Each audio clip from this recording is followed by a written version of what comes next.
What is up, guys? I'm Daddy Gamer Fred, and welcome back to another episode of Keep It or Delete It, the show where I play a mobile game, show you guys some gameplay, and then give you my thoughts and impression on the game, and answer the question, should I keep it or delete it off my phone? Today's game, as you can tell, is Animal Crossing Pocket Camp, and I've been playing this ever since the Nintendo Direct dropped about 2 weeks ago, which debuted the game and basically dropped it on the Google Play Store in some countries. So I did have to use that workaround to get my hands on the game.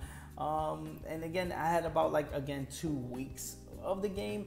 I'm doing this review because we just got not an official announcement of the release date, but a lot of people are speculating. Nintendo did say November, so I guess this will fall around the time that we do get a new release date window, or again, a worldwide release date for the game. Now, for the people who don't know, Animal Crossing Pocket Camp is a free-to-play mobile game, and it was made by Nintendo, so again, it does feel like a Nintendo product in every way. And that is great for an Animal Crossing game, especially for an Animal Crossing game on a mobile device to look and feel like its 3DS counterpart, Animal Crossing New Leaf, that been out for a couple of years, I want to say, but it does play great. It does feel great, which should be hard to pull off in 2017 with these new phones and these new devices. But it is very cool that it does, and it doesn't lose any of the Animal Crossing look. It does kind of lose the feel just a bit, and I'm going to go over that in a second. But it doesn't lose any of its looks while moving over to the phone. And the controls are okay too. You touch the screen to decide where you want to walk, and character kind of walks there. You can also hold, a direction on the screen to pull your character in a certain direction as well. It works very easy. It doesn't get too, confusing on how to control with an on-screen buttons or, on-screen D-pad or whatever. Again, it does work seamlessly. You can play this game literally with one hand. I do that all the time, and I kind of forget that I'm literally playing an Animal Crossing game on my phone, which again runs smoothly as F.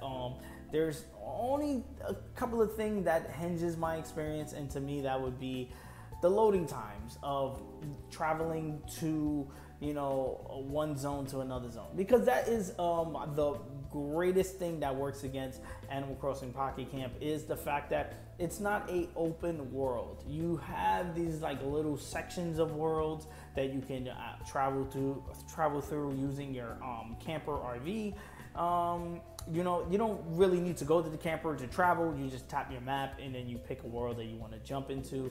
Now they have a variety of different places, like a lake, a place where bugs are flying. You capture bugs, and it's kind of cool that they separate these places with the activities. So specifically, if you want to catch a bug, you go to this place. You want to fish, you go to a certain place.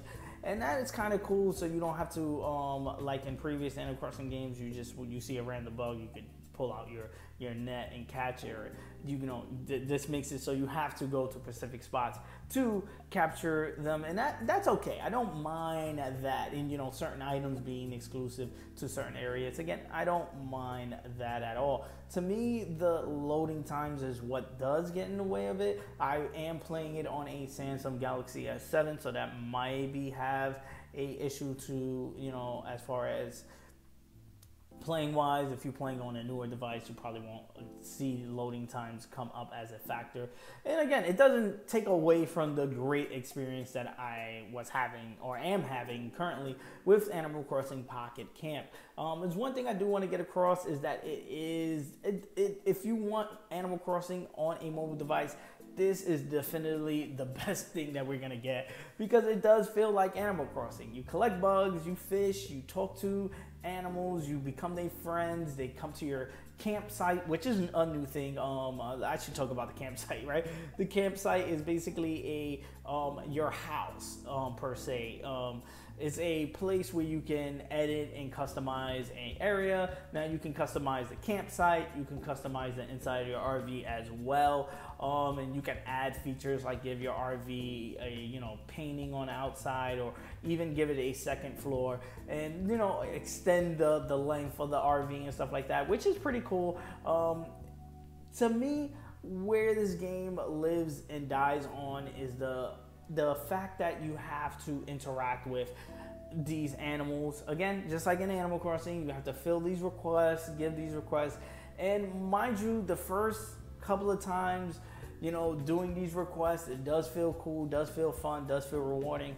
After a while, again, I've been playing the game for 2 weeks, it does get repetitive, and it does get to that point where I feel like I'm jumping in just to grind, just to, you know, see numbers rise, just so I can collect more stuff.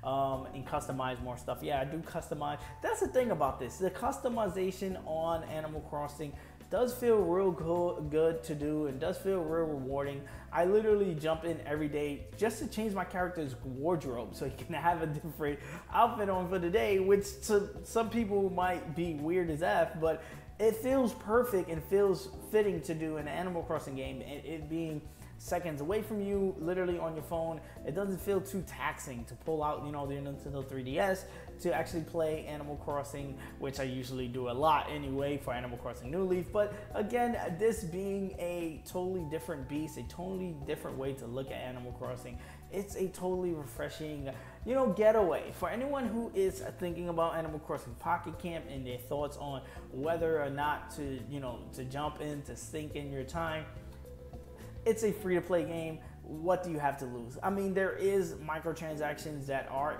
baked into the game, but they don't feel as, you know, they don't feel that like you need to do that. The microtransactions are just to speed up stuff or to enter the area. There's one area that's locked off behind microtransaction, but that's just to get more bells. Bells are the in-game currency in the game, and you get as you can see, my character, I have over 4,700 bells, and that's because you get a ton of these bells. You never feel at a, you know, a place where you don't have or you can't afford something that you know want, that you need to upgrade and stuff like that. Everything does feel like it's well balanced. The economy in it is, again, superb. You do get rewarded for every little thing that you do, as far as giving someone a request, or even making your friendship go higher by either giving them requests or talking to them. They give you in-game items, they give you materials to craft new stuff, and there's tons of stuff to craft. There's tons of stuff to add to your camper, to add to your camp, and it really feels like a full blown out Animal Crossing game like that. What it does lack is the world of Animal Crossing, and to me, if you do enjoy running around in your town and, you know, taking care of the next door neighbor's lawn and stuff like that, and taking care of your lawn, excuse me, you know, you do lose that feeling, and you do lose that. And when Animal Crossing does make its debut on mobile and Animal Crossing Pocket Camp, you do lose that. But again, it doesn't feel as, you know, a loss, because you do gain the option and the availability to play Animal Crossing on your mobile device, which again to me works like a charm and feels like a charm. So that's kind of my thoughts on Animal Crossing Pocket Camp. Like always, I want to hear from you guys in the comment section below. This is definitely a keep for me. I'm going to keep this on my phone and been playing this for a long time to come. If you want to hear more my impressions and stuff, I will be putting up gameplay videos of Animal Crossing Pocket Camp. I'll probably do a live stream as well and just answer questions and stuff like that, just to finish up any last questions that you might have. But again, let me know them in the comment section below. Like always, I'm Daddy Gamer Fred on Instagram and Twitter, and you can bring the conversation there. I'm the American Gamer in Switzerland, right here on YouTube. And yes, I'm going to be doing a ton of these Animal Crossing Pocket Camp news update videos, and basically covering the game right here on this channel. The best way to keep up with those videos is with a subscription, so please hit the subscribe button. Also hit the like button. It does help me out a ton as far as growing the channel is concerned. Ring the bell if you want to be notified on the next time I drop a video. Peace, and see you guys on the next episode of Keep It or Delete It, and let me know any other games that you want me to cover on Keep It or Delete It. Peace, and I'll see you guys next time.